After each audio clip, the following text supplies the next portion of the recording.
Video kali ini saya nak tunjukkan macam mana cara untuk kita buat puree avocado dan pisang menggunakan Thermomix. Jom kita buat.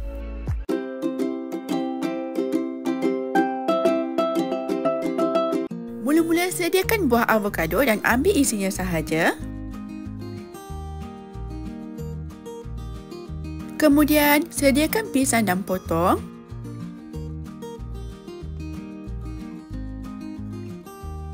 Dah siap.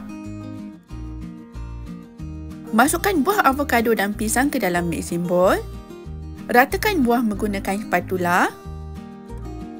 Tutup dan kisar selama 6 hingga 10 saat, speed 8 sehingga tekstur halus. Dah siap. Keep down guna spatula. Mudah kan? Anda juga boleh adjust masa dan speed mengikut tekstur yang anda inginkan.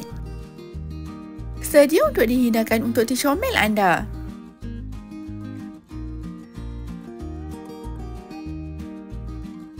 Anda juga boleh titiskan sedikit EVOO ke dalam puree ini.